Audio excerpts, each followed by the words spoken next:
We can also tell you guys patreon.com/grappling hour. Get these interviews 30 days before anybody else by going to patreon.com/grappling hour. For a few extra dollars, see some tape studies, some breakdowns of fights, roast draft, where people roast my competition footage, and the Grappling Hour Challenge. What are you doing getting into my shot, fam? Not bad. I'll stretch in a little bit. No, I mean, literally, do you see how you went into this? I just stretched in how to stretch my legs. No, I know, but your face did this. This is literally just you being like, hi, like that at the... I'm like, fam, I'm literally rounding third and getting to home plate right now. And this fool couldn't not be on camera for 2 seconds.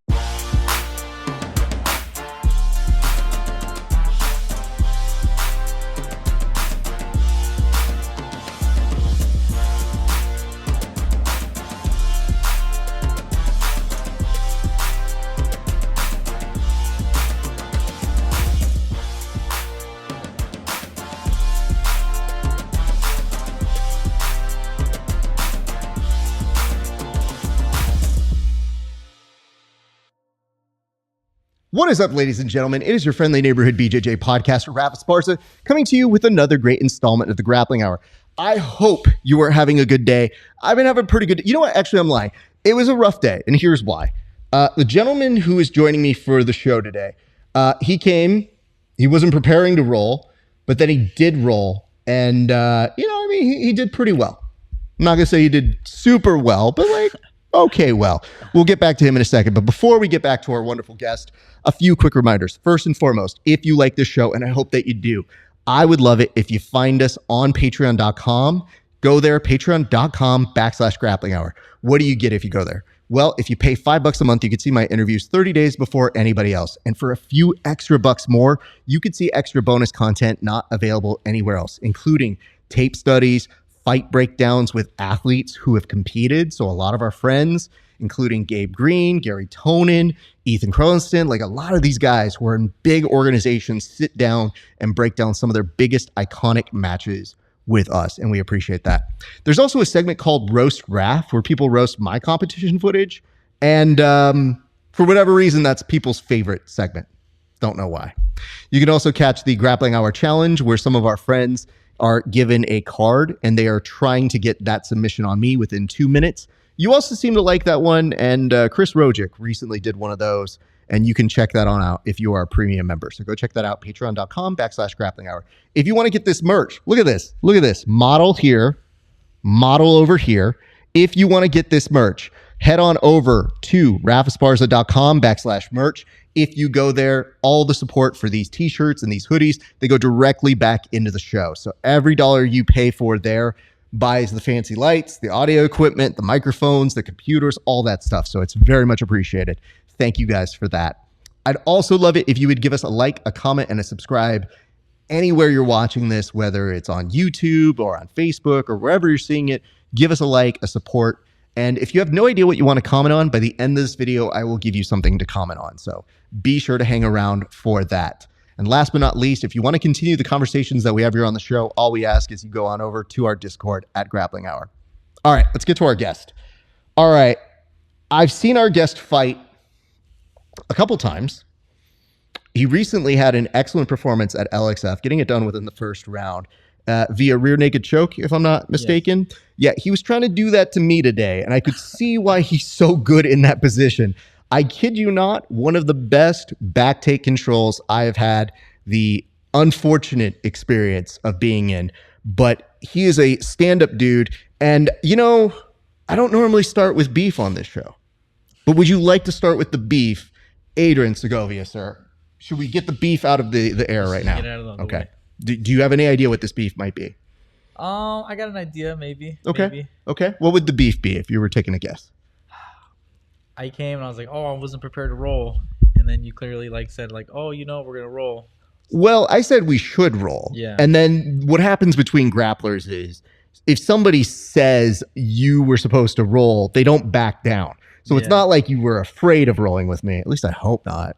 But you were like, yeah, we can move around. And my man comes over and I was like, bro, do you need stuff to change into? And he was like, no, I'm just going to roll in the clothes that I've got. And I go, see, this is how you can tell this is a dude who's down to clown. So we had a good roll. And we rolled for maybe 30 minutes or so? Yeah, 30 minutes straight. Moving around, it was pretty good. I appreciate you taking the step. The only reason we stopped was because you had friends here.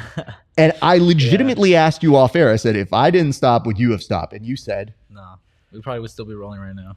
probably, because I think we hit a weird stalemate. Yeah. Like your passing and your pressure was good. Yeah. And I just was kind of avoiding as many submissions that you were throwing at me. Yeah. Even though you're only a few days out from your fight, you're still like a champion right now. You're still in great shape. You roll incredibly well. Thank you very much. But I have some news and some relief for you. It's not our beef. Do you want to know what the beef was? What's the beef? All right, man. I was asking you before if you used to fight for the Knockout California promotions here. Did you ever fight a guy named Jake Fernandez? I think I did. It sounds very familiar. Okay. You beat up my friend. Oh, And sorry. it's okay. But it's such a small world that I was watching your fights. And I just kept thinking, like, this kid looks familiar to me. You fight so well. It's fun to watch. But I couldn't put my finger on it. I was like, why do I remember this kid? I photographed my friend's fight. And I don't know if you know this, but if your friend doesn't win the fight, it's hard to photograph them in a fight. Yeah. So legitimately, I was looking for shots where my friend was doing good things to you, and it was tough to find. I found some great poses. And I had this memory because I was going through your Instagram when I was doing research, and I saw the half of just you competing, and it looked like the photos I deleted on my side where I go, well, fuck this guy. I don't know him. And then instead, my homie's like, do you have any photos of me? And I was like, yeah, let me go. Not that one. Not that one. Eek. Yeah, he was doing really well here. So I have to say, congratulations on that fight. Obviously, you've done even better things since. But I think the nice part about our world in jiu-jitsu and MMA is sometimes you can have somebody that is like a friend or somebody you know who fights another guy, and then you end up rooting for that guy. So when I started seeing and putting it together, and I was like, oh, that's you. I'm so glad you've been having a great career, man. You had some incredible moments in a very early stages of your career. But I have to ask, what do you remember about those early days at like that Knockout promotions? Man, it's so much like it's almost like a fight club, you know, like the whole environment. I just remember like thinking like, man, this is so small. Like as soon as it start, like you guys are already fighting. Yeah. Like that's, you know, now it's like with Lights Out and when I was at Spar Star, you know, it's a little bigger. You guys can move around a little bit. But it's like, just go, you know, the crowd's wild, everything's wild. It's like it's crazy, you know. People are there just to fight, like, and it's like it's honestly something that's like unforgettable. The crowd, everything, because it's so like underground, you know, and there's really nothing else like it. It wilded me out because I didn't know what to expect when I went the first time that I was going. So when I showed up there, it's in like this gym setting, first of all. And I kind of know the guys who put it together. I like them a lot. So anytime I can make it out to fights and I'm not busy, I like going out there and giving love to those folks, especially like the new generation of fighters. And I feel like that was one of the first times I saw you and Jake at the same time. And I didn't know you. And obviously at that time you were unfortunately the enemy. So I was like, oh, bro, we got to do this. And I remembered, you want to know something really funny? What? So I don't know if you remember, but there was one transition. You were winning like the majority of the fight. But my homie Jake kind of had this Kimura trap that I think he was trying to do to you. And you did excellent work to get out of it. It wasn't like a super threat, but I remember telling him like, hey man, if we do this and this and this, I think you'd hold it a little bit better. And he was like, for sure. After rolling with you today, I don't think that would have worked. I'm 100% in my assessment where I'm like, I think I was right in my theory, but still very hard. I was like, you know what? Congrats to Jake for even getting that transition. But if I remember correctly, you were imposing offense and he was catching it in transition and then he just lost it. But he was trying to grab up like a Kimura trap. And to his credit, he held it. But what I love about watching amateurs is you see the progression of where you were back then. And the grappler that I know you are now is so much incredibly better. So from that day to now, it's almost like night and day, man. So congratulations on that. What was it like this last experience for Lights Out? I know you brought a mob of people. You get this rear naked choke finish. When did you get the call for this fight? I got the call for this fight around, I want to say maybe like April, May, around there, you know. And the whole focus for this one was like, you know what, my last fight, My pro debut, I didn't get a finish. That was the first time I didn't get a finish in like almost 2 years. And for weeks, that upset me, you know. I fought a really tough guy, honestly. The guy I fought, he was a lot tougher than I anticipated, you know. We went, you know, his record was really good. I kind of overlooked him a little bit. I was a little bit upset at myself because I felt like I was kind of hesitant, you know, and that's not me, you know. I go out there to fight. I'm not hesitant. So this one, I'm like, you know what? I'm gonna go out there and I'm gonna leave no regrets. I regretted not throwing my hands. I'm gonna throw my hands. I regretted not putting combos out there. I'm gonna do that. So my main focus was to showcase that I'm like a complete fighter. I'm not just a grappler. I'm not just some guy who wants to just, you know, take people down and hold them. I want to finish people. I want to do damage. I want to finish people. And I think that's what I showed with this fight. I mean, for sure, this fight was a great return to form for that.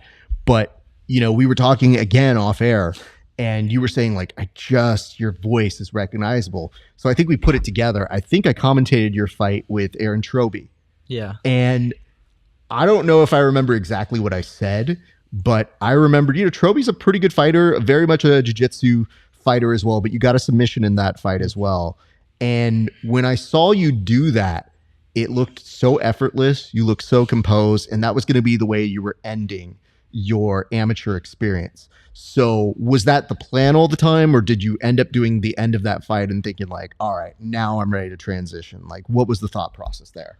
So me and my coaches knew, like, all right, as soon as I get that state title, the Spar Star title, I'm gonna go pro. You know, that was always the plan. That was the plan from the beginning. You know, that was the plan probably going in after my second fight. They're like, all right, this is something like, you know, because it takes a while to realize, all right, is this something I'm gonna be good at? Is this something I can do?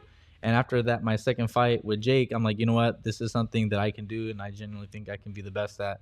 And after that fight, I'm like, you know what, I can be the best in California. And I just started telling myself, I'm the best. I am the best. Even backstage, like, you know, before I go out, I tell myself that.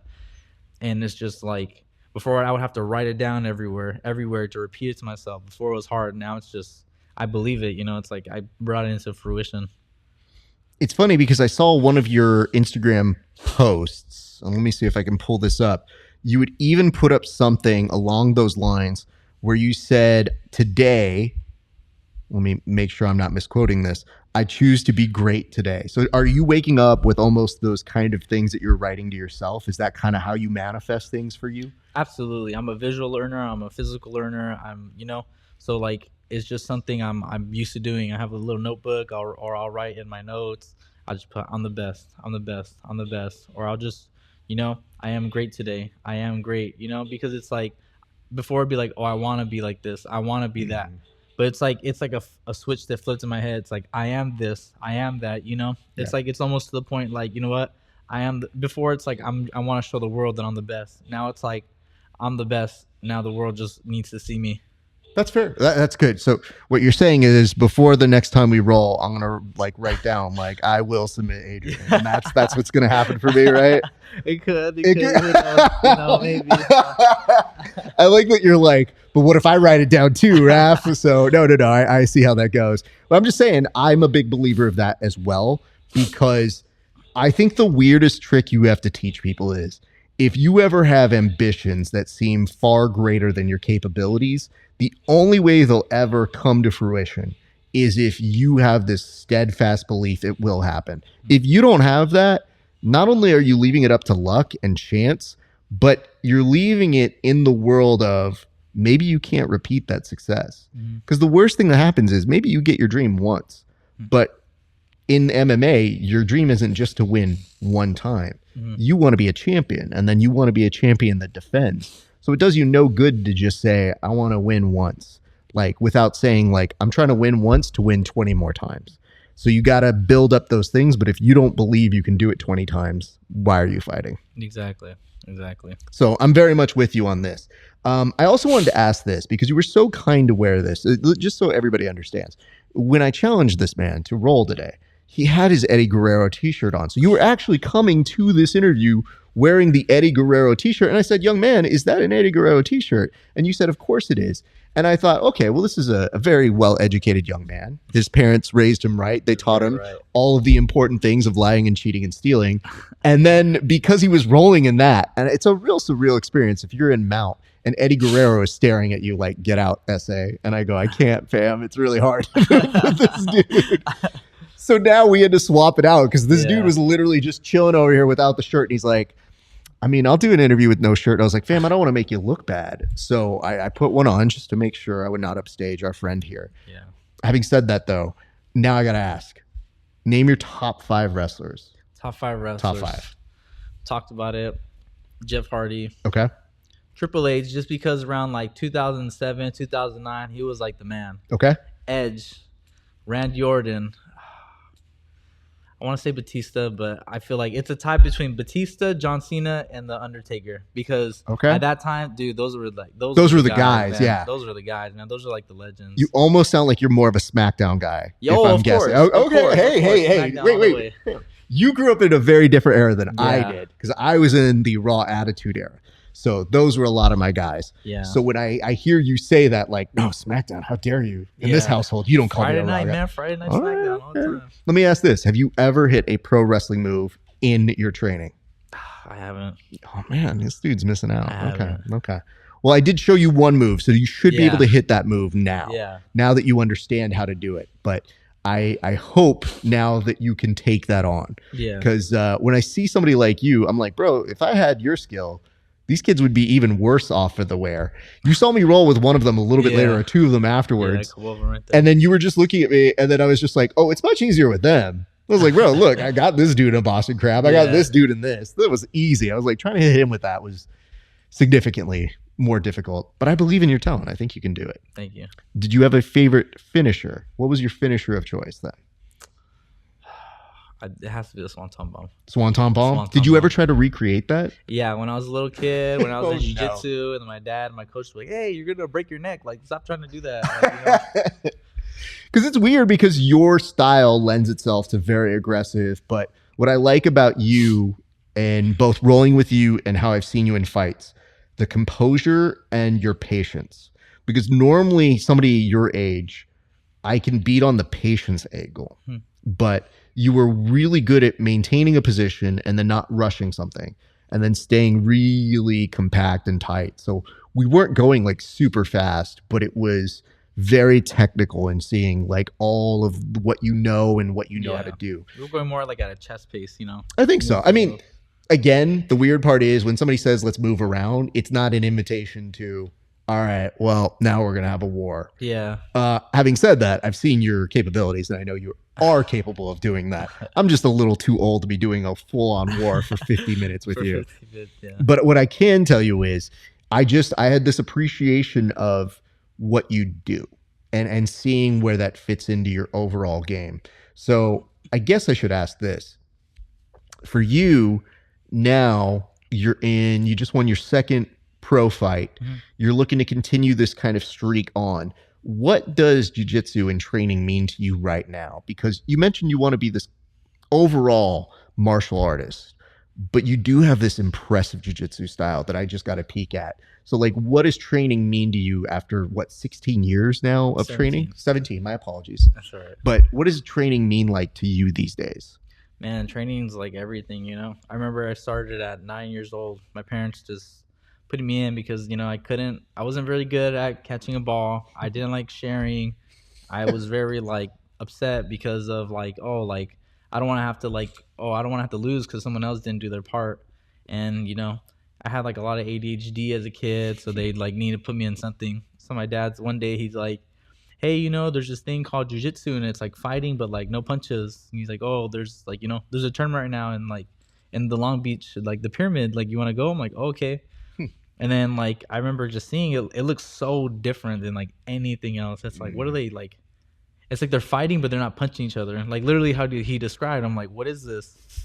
And then it's as soon as he brought me in, I was hooked. I've been competing. It's one thing doing jiu-jitsu for that long, but it's another thing competing consistently every year. I was competing all the time as much as I could. And then when I got to high school, I started competing in wrestling. So I've been competing my whole life, grappling and competing my whole life. So it's it's almost it becomes that's my identity is training and grappling and just all that. It's the 1 or 2 years I took it off from high school. After I graduated, I was supposed to wrestle at community college for a little bit. I'm like, you know what, this has been my whole life, so I'm just gonna work and go to school and I'm gonna see what happens. and then it just felt like there was like I wasn't me. You know, it felt like there was a piece of me that was like missing. So then it's like, you know, because that becomes like your routine. You know, every day like that becomes your routine, and it's just it was like everything. What do you think? You mentioned a part of you is missing, but what do you think brought you back? Because so many of these people get comfortable outside of it. Like, for example, I played soccer for 11 years. I don't play soccer anymore. It's probably a smarter choice for me. But for 11 years, that was my way of life. And it wasn't until maybe a decade later that I found jiu-jitsu. So I don't know if you know it, well, you don't know what it's like, but I don't know if you know what it's like to be an old person finding jiu-jitsu and being like, I'm going to start now, when all you see are kids like you who it's a way of life for you. So you've been doing it forever. So what do you think brought you back, especially that you take off those 2 years after graduating? It just felt like I don't know, like life just felt like almost like not, it was just boring, you know. It's like, you know, it's like there's no like conflict. It was just work, school, go out, you know. But then once I started getting back into it, I realized like, oh, I love the competition. Like I love I'm very competitive. That's what gave me like the itch, you know. It's like to compete, like, you know. See, I know athletes enough where I said like, hey man, we're supposed to grapple. I know it enough to not say like, bro, like doing it in a challenging way, more in an inviting way, because I know athletes have this competitive thing. Yeah. And don't get me wrong, there are people who I've invited to be on this show, and we have a worse stalemate where it's been like an hour and a half. I don't get caught, I don't catch them. They don't get caught, they don't catch me. And then all of a sudden we're just staring at each other being like, I don't think we're leaving. Yeah. Oh no, this might be very bad for both of us. And I realize like, I'm not the athlete here. So I always feel like sometimes it's my responsibility to be the nice guy. The problem is, as of recently, I've started competing, and now I've just started telling myself like, no, you can ask for a little bit more, because I'm not asking anything of the person that they aren't asking of me.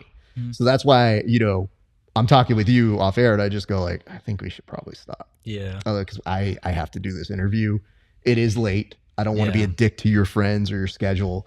But I was like, had you not had your friends here and we'd already done the interview, I'm like, I don't think I would have at all stopped. I was like, this dude would have escalated probably another level. I'd be like, okay, that's what we're doing now. Well, the more I feel like I've done it now, it's like I've done it so long and with so many people, it's like, you know, it's like anything. The more you mature, you know, there's a time and place for everything. Right now, like there's a time, you know, you're not trying to like, because you don't, it's not always about trying to kill somebody, you know. It's about working, pressure. Like, you know, you learn more when you guys are just going like at a flow. You learn different positions. Like you learn by drilling, you know. When you're always going 100%, you're learning more just like what works for you instead of everything else, you know. And those are almost more contextual. Like they worked on that day in that position. Yeah. But if you can flow and maintain that position for a long period of time, then you can repeat that success. Yeah. Like we got in 3-4 the same positions, and every time you were working one thing and I worked one thing, I'm like, all right, you did nothing. I'm like, all right, let me try this. Let me try this, you know? Yeah. It's like kind of having like a conversation almost. Well, it's also one of the things I try to do. I can say I did this less successfully today, but one of the things I try to do is I try to go to almost every position with that athlete, because I like seeing like, maybe I've never seen what your half guard looks like in a fight. So maybe this is my opportunity to go like, what does he do from here? Yeah. Does he have a knee shield? Does he go deep half? Does he even stay here? Does he wrestle back up? So a lot of what I'm trying to do is make observations. And why I love actually grappling with the athletes is, let's say I have the opportunity to do one of your fights again and commentate that. Now I'll be able to, when I commentate it, say like, oh man, I've seen how he works from here. The pressure he is going to put in this mount position is going to be very difficult to overcome. He's probably going to do X or Y or Z. And I'll seem more informed that way. And I feel like that's what you've seen people in the UFC who do it very successfully. They're taking their knowledge and informing the audience on those missing blanks of like, do you see why he was able to get the bag from here? Do you see why he does this? So that's my hope, to be a better storyteller when I do those sorts of things. But I should rewind this. So you're 6 years old. Do you remember what your first jiu-jitsu class felt like? And do you remember like vividly anything from that experience, or were you just so young as a kid it just kind of blended? I just kind of remember like not being a very good listener. Yeah. And my parents were always like, pay attention. Like, look what they're doing. Like, why are you just talking to everybody? Yeah. How do you think you locked in? Because you're not alone. Yeah. Like, let's just put all of our cards on the table. This is like an ADHD honeypot. Yeah. Like, people just come here. Everybody has different learning abilities and disabilities. So when I work with my kids, I recognize I have 5 different learning styles with these grown ass adults. And I literally realize visual learner, kinetic learner, conceptual learner, grinder. Like, this is a dude who just has to be in the thick of it and just figures it out there. This is a dude who's technical, but I can't just let him drill. I got to put him in the scenarios and put him in specialized things so he learns. And then you realize that every one of them has a valid belief or thing that they need, but that you're teaching a class full of different personalities. So for you, what was the thing that kind of like got you to lock in and got you to start paying attention a little bit more? Tournaments. Okay. Tournaments. That's what it was. I remember maybe like 6 months, maybe less of me like just starting when I was like around like a little kid. My coach was like, hey, like there's a tournament, I think, you should put Adrian in just to see like what happens and this. And I remember like back then jiu-jitsu tournaments, it'd be like, oh, like there's 10 kids, you have like 10 matches. And for like 2-3 years straight, like I just was like submitting people, taking gold. And it's just like I fell in love with just like the competition. It's like those nerves, it's like, man, it's like they'll eat you alive, but it's like something that's like you're like you're like right before you're about to go up, you're like, oh man, like, I gotta take a shit, or like, it's like something eating at me, or I should be at home playing video games, like this is just so much pressure. But then it's like you're finished, you're like, oh man, like I feel like alive, like it's like those nerves that like drove me to like keep going. Do you have any particular favorite memories when you were competing in jiu-jitsu? Because sometimes I ask this to people and they've only been training like 5 years. You've had a plethora of competition experiences, and I'm sure a lot in jiu-jitsu. Do you have any one of those experiences that kind of like stands out to you thus far in your career? I remember when I was about 11, I did the Grappler's Quest in Vegas, and that was a lot of fun. I had my whole family come out like in an RV, my parents, my uncles, my grandparents, my aunts, they all came. And it was just, it was fun because it was like, that was my first like very big tournament, I remember I took gold, but I specifically remember like the last match, like I was down by like 2 points, like, there was like maybe like 30 seconds or less on the clock, and I was mounted. And I just remember like thinking like, oh man, like I'm going to lose right now. So I did everything I could. I ended up bucking them off and getting the reversal 3 points, and I won by 1. Nice. Yeah. Good for you, bro. And hold on, in some tournaments, though, let's be very clear, that would not have won. But in this one, it won, because that's the best part about knowing the rules is like sometimes when my students, they'll sit here, we'll go over points. And I have one guy, he just obsesses over points. And I think that's good. Like, hey, if you're competing, that's a good thing to know what the points are so that you know what you need to do. So it's not always up to me yelling out like, you need this. You kind of know if I yell out, I need a takedown, you know why. Yeah. And so his kid's doing this, but he didn't recognize that different tournaments have different rules. So he's like fighting with me and he's like, Coach, Neon Belly is 3 points. And I was like, no, it's not. What are you talking about? I was like, bro, it's 2 points. And he goes, no, Coach, it is. And I go, why are you fighting with me about this?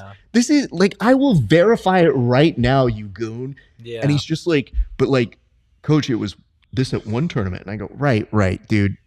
They're just trying to reward you for points. I go, there's one tournament that has escapes, or like one tournament that has reversals, one tournament that has attempts, get you a point. Everything has a different value.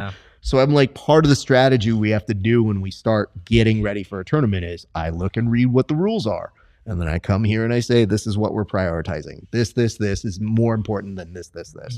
But they're always laughing because I go, one of my kids goes, hey, Coach, can I sign up for Jiu-Jitsu World League? And I was like, yes. Like, what was that look? I go, I just remember what their point system are. Yeah, we're fine. And they go, okay, are we good? It was like, I mean, better be ready for reversal points, or they better be ready for this. So that's cool, man. I mean, congratulations on that. That's super cool to hear. Because to me, starting at such a young age at 9, as you mentioned, and he's corrected me, by the way. I want to point this out. This is how much this dude is like, no, Rap. It's 17 years I've been training. I'm like, fam, if you're over 10, nobody cares anymore except for you. But there's a moment in everybody who does jiu-jitsu's life where it becomes more than just a hobby. So for you, when did this become something that you fell in love with? When did jiu-jitsu become something that you were going to pursue more than just a hobbyist sort of way? Man, it's kind of hard to say because I remember starting it so young, and it's like it was like one of those things like, you know, kids play like football growing up or it's like that. It just became one of those things. Mm-hmm.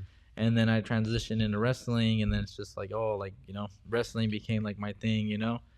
And then I don't really feel like it really like became like okay, this is gonna be part of my life. Like I realized it until like I was about maybe 19, because it's like when you're doing it from like, you know, like when you're in school still, you're like it's like more fun than anything else, you know. Mm-hmm. There definitely was like a little plateau. Like I just kind of got like you know, I just wasn't having as much fun with it anymore, you know.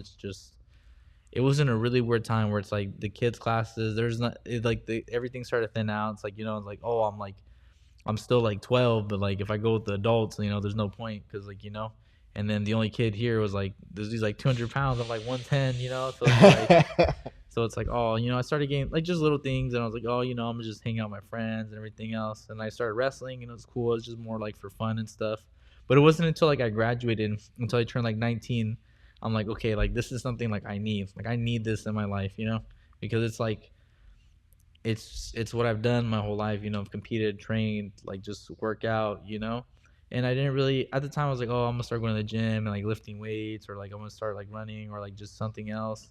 But it just didn't give me like the same feeling of like rolling, mm-hmm. or like the technique, or like just the grind, you know. Mm-hmm. Okay, you mentioned that you are highly competitive, and that's a good trait when you fight. I hope most people are pretty competitive. Have you ever had an embarrassing moment where you've been that competitive, say, with your family or with friends when you go out to play? Like, have you ever had a moment where you're like, uh-oh, the competition side that's normally on the mats is seeping into the real world, where I got really mad about Mario Kart or something to that effect? Honestly, not really too much. Not really like too much. I'm very like, I keep like, you know, all this stuff like in the gym and outside. I'm just kind of like, I try to be as chill as I can or whatever. But if we're playing like Mario Kart or something, or we're playing Smash Brothers, and like, you know, I'll get like super competitive. Or even when I'm playing like games, I'll just play like Valorant, or I'll play like, you know, I get like super competitive. Like I love playing like competitive shooters, like competitive like team games. So it's just like, you know, that's where I get like my competition itch when I'm not training. Understood. Yeah. Are you the guy on the headset that's yelling at other friends when they're not pulling their weight? Because you told us a little bit earlier, you didn't like to be on team sports. So there's a part of me that thinks if you got somebody who's like dragging down the team, are you the guy yelling at that person on the headset? Yeah. Yeah. Yeah, for sure. Yeah. For sure. What is the worst thing you've ever said on the headset? I just call people names, call them idiots, call them dumb. It's like, bro, what are you doing? Like, are you like, do you not know how to play, or like, what's going on? I just got the sense of, in the very short time that we have talked and conversed, you have such an easygoing, nice personality that it's easy to probably, if you were just hanging out, you wouldn't assume you're a fighter. Oh, absolutely. You wouldn't assume you're this dude who's got this incredible jiu-jitsu and MMA style. Like, to me, it can be a surprise, but it's also one that, like, when you put it together, that's what also makes you good. It gives you that extra drive to be out there and be so good when you're competitive. So, okay. The other question I try to go into is, why fighting? Because you don't have to fight. And you had this break. So most people who go into fighting, they're so like head fast on it, or they just discover it out of the blue. You didn't discover it out of the blue. You were in this world already, but then you take this break. So did the want to fight happen after the break, or was that something you always had deep inside of you that you said, no, I think I've got to fight, but maybe that break you were taking was giving you that kind of like maybe not right now sort of mentality? So I've always watched UFC like ever since I started like Jiu-Jitsu and stuff and everything. It was always like cool like watching it. I never thought like, oh man, I'll probably fire. Like that was never necessarily like a goal to do, you know? So then I took this hiatus, everything, and then I enrolled at Cerritos College and I started wrestling there for a bit. And it was like, man, taking 2 years off and then coming back, it's tough, man. It was tough. Every tournament, everything was tough. And then I remember like we're about to start season like of 2020, and then I remember I lost. Like that was like I remember specifically this loss. I remember I looked in the mirror. I'm like, you know what? I'm gonna do everything I can for next season. I'm never gonna lose again. Like no matter what it takes. Like that's a promise I made to myself. Like I am never ever losing again. I don't care if I have to leave the mat crying. I don't care if I can't walk and have to pick me up. I'm never losing again. And then boom, COVID happens. Season gets canceled. Everything's online. I was like, man. And I started kind of getting into that. Like I started getting like real depressed. It's like, what do I do? You know, my whole goal was to like wrestle and everything. That's the whole reason I started kind of going to school and everything. I'm like, you know what? Like, I was like, why am I doing this? You know, that doesn't seem like a point. So then, like, I started working. You know, I started working full time. I was just working and then, you know, going out with my friends a lot, you know. And then I got kind of like, you know, I was like, one day I was like, you know what? I hit up my friend. I was like, hey, I want to go to like your gym, which was like Body Shop. He's like, oh, are you sure? This is not something like, you know, it's not somewhere you can just like jump into. I'm like, no, like I just want to like try it, you know. And I remember I went and you know, it was like I think I went like at 7 o'clock. He's like, okay, like come like to this class. This is like the beginners or whatever. I'm like, all right. So I went. There was like nobody there, and then like Antonio was there. And I remember his wife was at like the front desk, like, oh, there's someone here to like see you, like he wants to join. And he's like, where? And I was like, he's right here in front of you. He's like, what do you do? I'm like, oh, you know, I grappled my whole life, you know, just like, you know, I've dabbled like striking and stuff. And he's like, just come to my class tomorrow morning at 10:30. And then I went, and then man, like a whole month, I remember I was just, oh, it was crazy, man. It's like, it's not like a beginner class. It's not like everybody there is like a professional fighter. Everyone there is like has fights, even if they're amateurs, they have fights, everything, you know. So it's like it's a real like grinder spot, you know. It's a real like sink or swim type of place. But at the same time, I was like, I felt like my everyday life was like so mundane. I was like, you know what, this is giving me the drive to like do something more or like be more. And then when I really started like putting effort into it, I remember like after a couple weeks, Antonio was like, man, you can be so good if you honestly just focus on like on this, you know. It's like you're out, you're smoking weed, you're drinking, you're fucking just partying all the time. You know, you're like just laughing like, oh ha ha, because it's like, you know, he's serious, but he's always like smiling, you know. He has just that personality. And he'd always tell me, like every day, every other day, he'd tell people, look how good he can be, but he just fucking smokes weed and parties, blah blah. So I remember I didn't come in for like a couple weeks just because, like, you know, because I would train. It was from 10:30 to 12:30, and then I had work at like 1:30. So I'd just zoom over there, and I'd get home, and I'd wake up just tired, and I was just tired all the time. Like, you know what, like, you know. So I took a couple like weeks off. I came back. He's like, "Where have you been at?" I was like, "Oh, I just been working." He's like, "Nah, you've been smoking that shit, and you've been drinking, huh?" I'm like, "I mean, kind of." He's like, "Well, not anymore, because you're gonna fight in 3 weeks." I'm like, what 3 weeks? He's like, "Yep. We put you on the card. We're gonna get you matched up." So that's how like I got into my first fight, and I was training and stuff.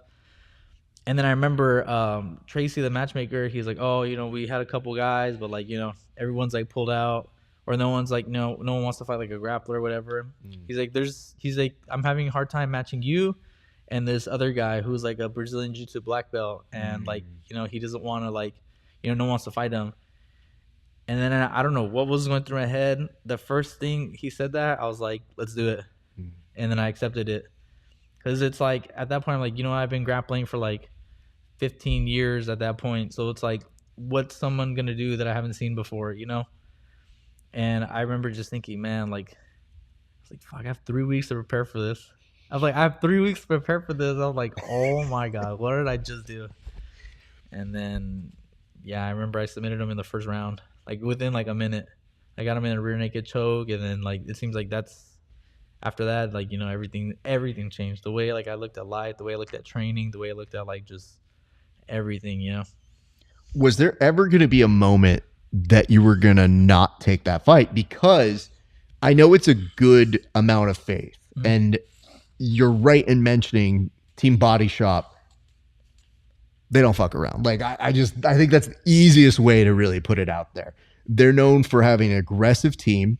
They always bring good fights. All of y'all's fighters, I like watching because there's an intensity to what you do that is entertaining from a fan perspective. So it's easy to narrate your fights. Mm.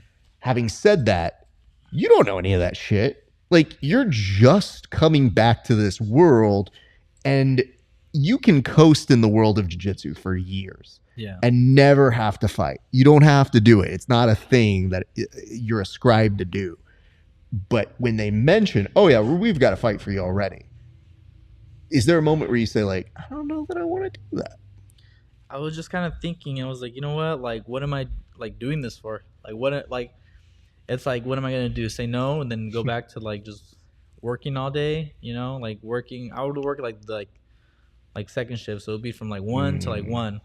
And it's like, there's nothing wrong with it. I was making good money. It's just, I just thought like, you know what? I can be more than what I am right now.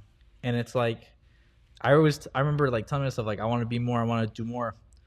And it's like I almost like manifest that. So I have a situation in front of me that can make me more, but I have to do more. It's like, how bad do you really want it? That was like that's pretty much what was looking me in the face. It was looking me in the face, an opportunity to like be better than who I was, to be more than what I am at that moment, So then I looked at it like that, and it's like that. It really makes you think like, is this really what I want? I remember thinking like I can just be comfortable. I can be comfortable. I can just keep doing what I'm doing. I can coast. I can survive. I can live. Maybe go on vacation for like a week out of the year. I can do something crazy. I can do something batshit crazy and just jump in a cage and get killed or kill somebody. And then I did it. What did your family say to this? Because your family in some way has to know this ADHD kid that they put into this years ago. Yeah. And who's aggressive and has a good style for jiu-jitsu, maybe wants to pick it up and fight. There's a slim chance that somebody might want to do that. What was their reaction when you said, by the way, I am going to start fighting? I remember when I first started training, they're like, "Oh, you sure they don't want you just for like a dummy, or like they don't, you're gonna get hurt, blah blah." And then I remember both my parents, they were happy that I found something that I was doing, that was like that I was like enjoying, that was like giving me like feeling like more fulfillment. And then I remember when I told them, they were just they've always been my number one supporters. Like, all right, like all right, like you know what you gotta do now. My mom, she's always been more like, all right, like, but my dad, he is too. He's actually the one to introduce me to jiu-jitsu, but he was like freaking out. I remember he was like freaking out. I remember like all my family, they were like, I remember they told my uncles and my aunts and stuff. And it's like, as soon as they would like mention it or anything, I would just like, I'm just like, nope, I'm doing it. Like, I have this many days, I have this many weeks. This is what I'm doing, I didn't give them an option to like say, oh, maybe you should rethink this, or maybe it's not a good idea. It's like, look, this is what I'm gonna do, and this is when I'm doing it. And it's just, that's the mentality I had. That's the mentality I still have. They understand it now because it's like, it's your first fight. It's like the scariest. People don't know what's gonna happen and stuff. So I think that was more just scared of like the unknown for all of us. For all of us, it's like your first time. You don't know what's gonna happen. You generally don't know where you're gonna be at or what's gonna happen. You can train and stuff, but it's like, it's so funny because like amateur MMA is so much different than what you see on TV and UFC and like pros, because it's the amateur level, And then once I kind of started seeing like understanding that, it's like, you know what, like this is not like out of my reach, and I haven't really looked back since. I mean, clearly you picked well, because this seems to fit you pretty well. And you've had a great deal of success. Let me see if I'm quoting this correctly. I'm trying to find a loss here. I can't find one, sir. So it would seem that you're undefeated in this world. So far, so good. But for me, I think you coming back had to have some sort of meaning to you. And what you did is you ascribed a new meaning, which is, hey, I'd love to train. I love to train for the competition and to keep myself and my body and my mind working right. but then finding this extra lane of, well, let's see how far I can go with this. Because when I watch you and I watch your fights, again, eclipsing from when you fought my buddy Jake, it's like I saw the very first snapshot of really you as a fighter. So literally after you had that first fight that I didn't know, they just said like, hey bud, here you go. Next thing you know, the second fight you're doing is like, I'm doing it now. So when you did that and I'm coming into that world to see you for the first time, did you know I'm going to keep sticking with this then? Or were you saying like, another fight, let's see what this feels like? Yeah. It wasn't until maybe like my third fight that I was like, all right, like this is something I can like really be really good at, you know? Because I remember after I fought Jake, you know, I fought again like in the summer, like a couple months after, and they gave me like, you know, they're like, all right, you're gonna get a step up competition. This dude's like 4-2, or he's like 3-1 or something like that. Like the last guy he lost to like won the state title. So I'm like, oh man. I remember like that was like, I remember going to sleep and thinking like, damn, dude, like this guy's like good. Or like watching his film, like, oh, this dude's jacked, you know, like he's good. Like this is like a real deal. Like this is something that I have to like, this is like serious time now. Like this is not like a game anymore. This is someone that can go in there and grind me out and hurt me and finish me, you know? And that gave me like that extra like, I don't know. It's like I would get like anxiety, but instead of like running from it, I'm like, you know what? I'm gonna go for a run. I'm gonna do extra reps. I'm gonna do extra everything.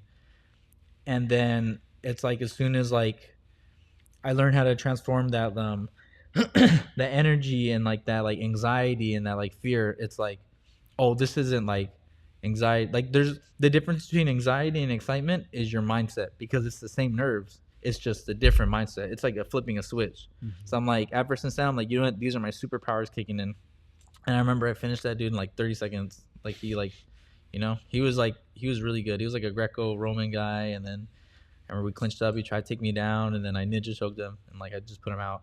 Which, by the way, is an incredibly unique thing to get. Not a lot of people have a ton of ninja chokes. And even when they do happen in like the UFC, I don't know if you've ever had this in your side, but my students come and they're like, Coach, can you show us how to do that one choke that we saw this weekend? I'm like, none of you are going to hit this. Like, I don't feel like wasting my time teaching you this when y'all don't even know how to do a guillotine. Like, let's start with basics, and then I can kind of build and build and build. But I love that, like, the move of the week is always them going like, I saw this on YouTube, and you go, right, but y'all can't do shit. Like, if y'all could do other chokes, you learn the cool stuff. Yeah. You don't just get to do the cool stuff first. You got to learn those fundamentals, and then we can play. And my favorite thing is that I try to make my learning for them so much more contingent on them telling me stuff. Like, I'll do a roll here. We'll start with rolls because it will be right after a kickboxing or MMA class, and a lot of them will come and take the second class. So I'm like, what do you need to warm up for? You guys are already fairly warm if you took the previous class. So we actually start with rolls. And then as they start with rolls, then I come in with a game plan, but I start modifying like, oh, this looks shitty. I don't like the way they're doing this or this. I come over. As I'm about to start rolling with them, I ask them a question, which is, do you guys have any questions you want to ask me? And when they start, the smart ones start being like, hey, coach, how is it you get out of an armbar? Why are they asking that? They got fucking hurt with an armbar. And I go, okay, do this. And it's a quick way to make them more in control of their destiny of what they're doing so that they become thinkers that aren't reliant on my game, but apply the concepts to what they want to do. Yeah. So really, it's my way of saying, like, I want you guys to start road mapping like day 2. Like day 1 is learn a shrimp. Yeah. Kind of frames, this sort of stuff. Day 2 is you need to think about it. Yeah. And then when you start thinking about it, you're going to eclipse the knowledge you think you can. The boundaries you think you have on yourself, you're going to find like, oh, coach doesn't do this, but I do this. And that's exactly where I want you to be. Yeah. Like the reason I kind of like, I feel like how the ninja choke happened is like, I got to a point I'm like, oh, I have so many like tools in my bag, but it's like, but what really works for me? Like, I'm not a big guillotine guy because my arms are long. Like I have a 74-inch reach. So it's like, there's a lot of room right here. First of all, hold on. This is humble bragging 101 because not only is my man saying that, he was throwing about 15 different darces at me in our roll. And I was like, sir, I'm familiar with your arm wingspan.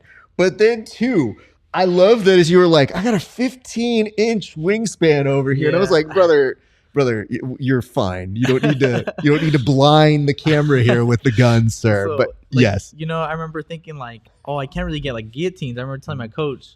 And then we just like, you know, one day he showed us like a ninja choke. And it's like, oh, I like this because like, it's like instead of having to grab right here where there's so much room, I can go here. And instead of like a pulling in motion, it's like a scissor, you know?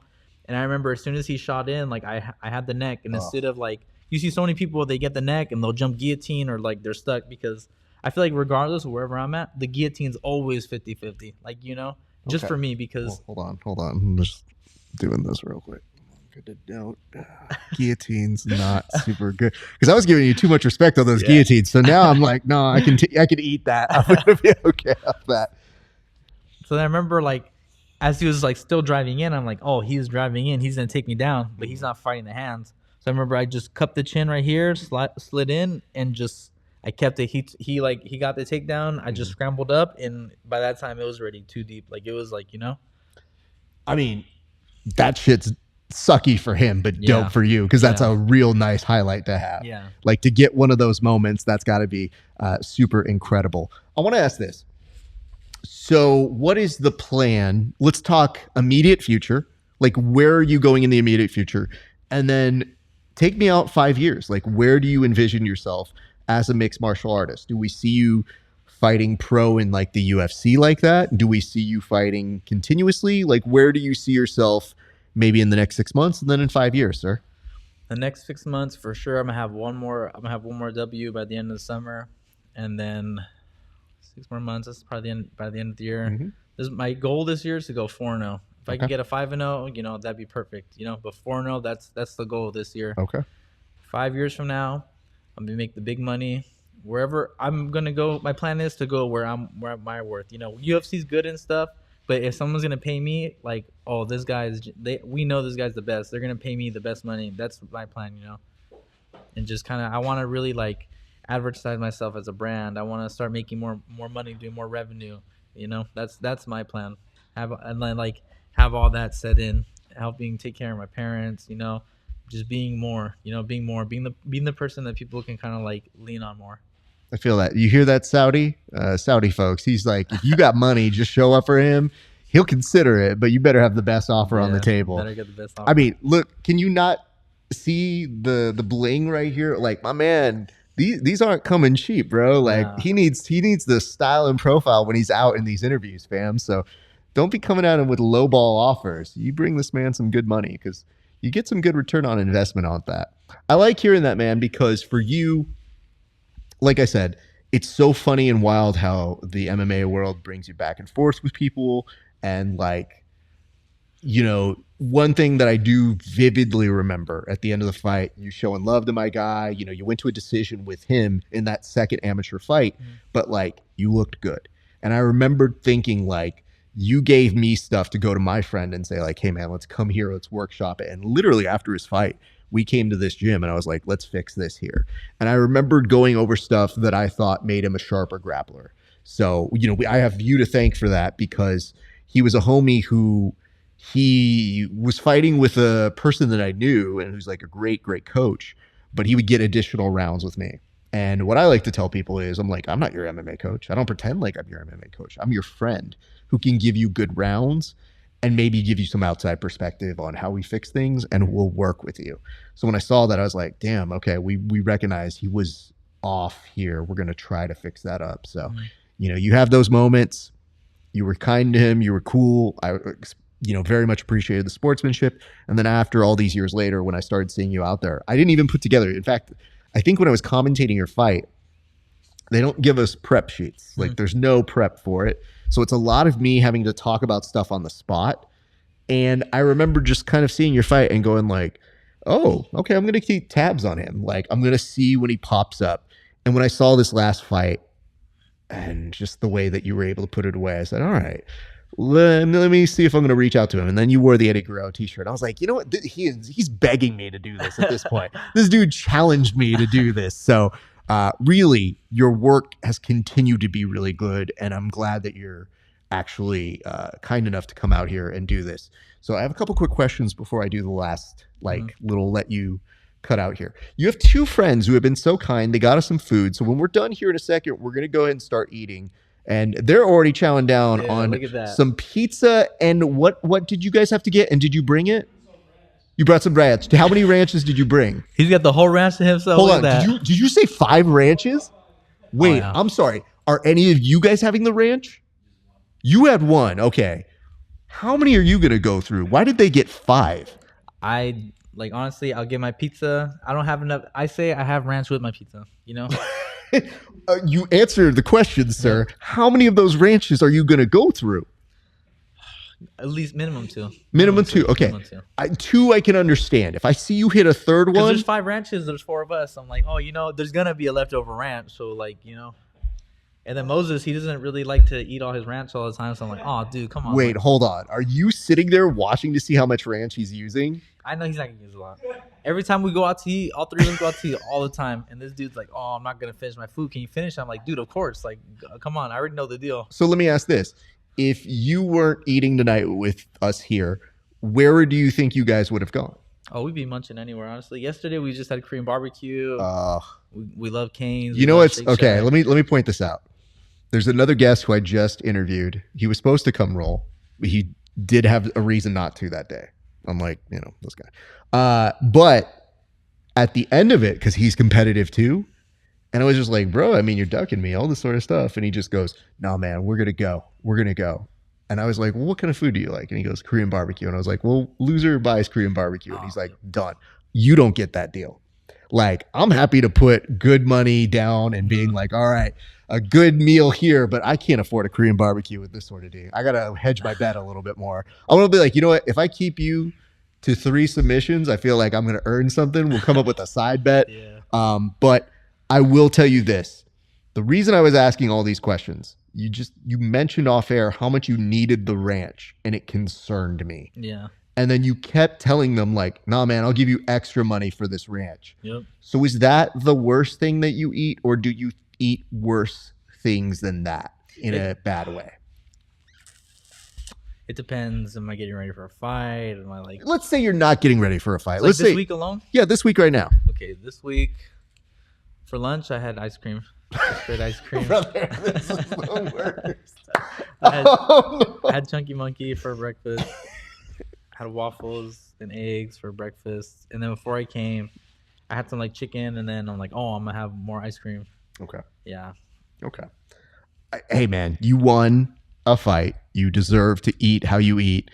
And it, like you mentioned, something may happen sooner than later. So if you have a fight, you got to live the good life now before you get back in the camp. Got to go a week, maybe a week and a half.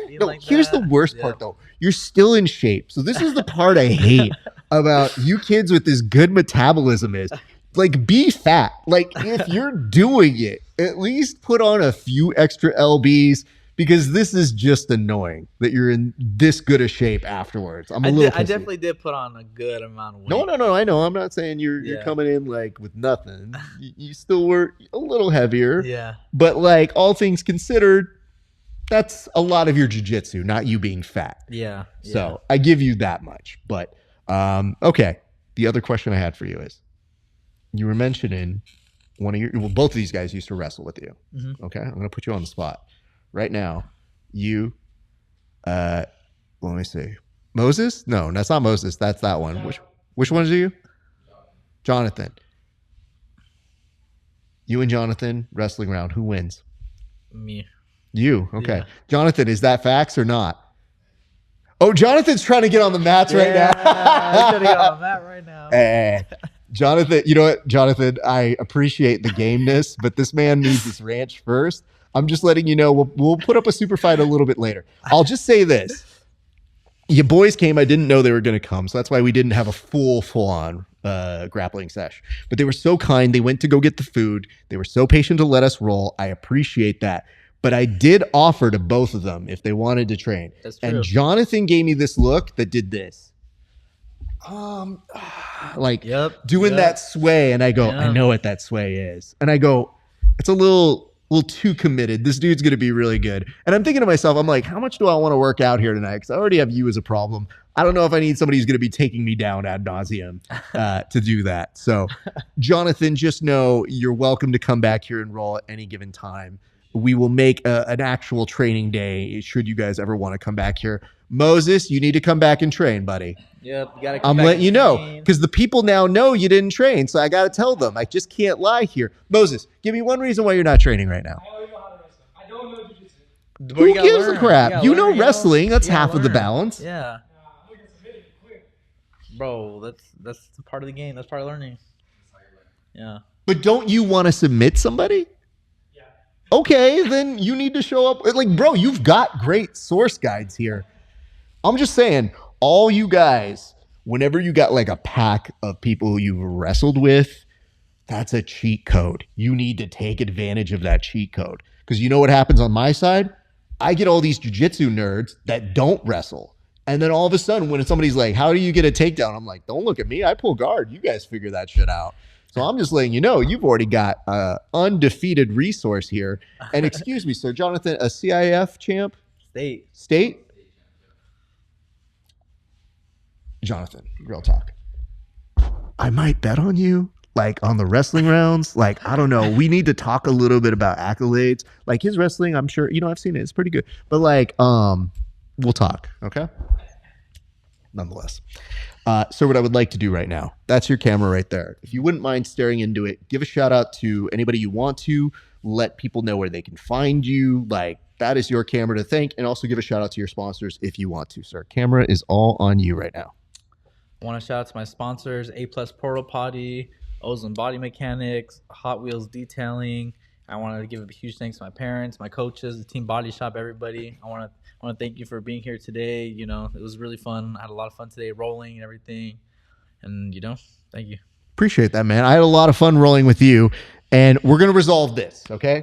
We're going to make sure the next time you come prepared. We'll grappling clothes, not my, Hey, listen, dude. This is the life we lead. Yep. I literally tell people, like, the look that you had when you're like, I'm rolling a shirt. I'm like, okay.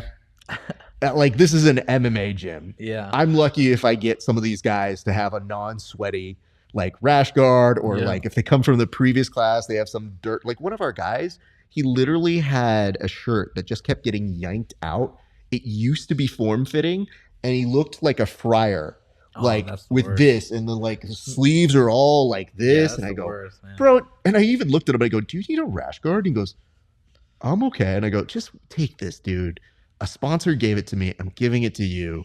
Just clean yourself up. Yep. And then on the same side, because everybody trains MMA, sometimes no shirts, whatever. So I'm like, you get used to everybody training here, however. So I didn't really give a shit. I just didn't want to ruin your fucking Eddie Guerrero shirt. Because I would have felt really bad. No, it's good. It's still good. It's still good? It's just wet from the sweat, but that's No, it. it's I'll fine. just That's wash fine. it again. That's fine. But nonetheless, I appreciate you, sir. I'm going to close up this, but we're going to resolve the next time. Let's say maybe after your next fight, we do another interview here. After that win, you come on over this way. We'll roll for an hour. And I don't know what the bet is. I haven't figured this out, but we'll figure out some kind of wager because I know you're competitive. Let's do it. All right. Fun. Good man. Hey, appreciate you very much. All right, guys, let me go ahead and close this on up. Thank you for watching. Appreciate you guys for tuning in to this episode of The Grappling Hour. If you like this episode, like, comment, and subscribe. And if you don't know what you want to comment on right now, do me a solid. Tell me, if you have wings, do you get ranch or do you get blue cheese? Because believe it or not, there is a right answer. And somebody here doesn't do the right answer. There's only one right answer. There's ranch. Brother, when you get wings, you get blue cheese. We'll see. We'll see in the comments. That's what I'm saying. Like, just let the people discuss. We'll let the people discuss. But I'm just letting you know there is a right answer, and I make it. You're the one that's literally being like a child, being like, give me my 4 ranches, because then I can have the pizza with it and the wings, which makes no sense. Anyway, nonetheless, tell us what you're thinking there. Additionally, if you did like that, again, like, comment, and subscribe. You can also buy some of this merch, the Grappling Hour t-shirts and the hoodies. Check my man out here. Look, hold on. I'm going to use him as a model real quick. Listen, you want to be undefeated? You want to be really, really good at wrestling? You want to be able to beat up the host of the Grappling Hour? You need to get one of these shirts. Because guess what? If you don't wear this, you don't get submissions on me. I'm going to be real honest. The way that I roll with people, if you like and subscribe to my channel, or if you especially order on the Patreon, somehow you get arm bars on me. I've seen people who have been really pissed. They're like, yo, why'd you roll easy with them? I was like, because they're a subscriber, fam. I was like, y'all don't do shit for me. If you don't do shit for me, you're not getting anything. But nonetheless, my thanks to you guys for watching along. Last couple reminders before we sign on out of here. We can also tell you guys patreon.com/grappling hour. Get these interviews 30 days before anybody else by going to patreon.com/grappling hour. For a few extra dollars, see some tape studies, some breakdowns of fights, roast draft where people roast my competition footage, and the grappling hour challenge. What are you doing getting into my shot, fam? My bad. I'll stretch in a little bit. No, I mean, I like literally, do you see how you went into this? I just stretch in how to stretch my legs. No, I know, but your face did this. This is literally just you being like, hi, like that at the. I'm like, fam, I'm literally rounding third and getting to home plate right now. And this fool couldn't not be on camera for 2 seconds. It's the ADHD. That's definitely what it is. It's the ADHD. I smell the ranch. It's not even Bro, the pizza. It's the ranch you know that I what? smell. That's why, legitimately, that's why I'm trying to take us home, because I'm hungry too. Yep. So we're about to gang up on this pizza. Last reminder, if you want to continue the conversations that we have here on the show, go to our Grappling Hour Discord. Ladies and gentlemen, that's going to do it for us here. Thank you so much for watching. Once again, it's been a great day for grappling. We'll see you back on the mats.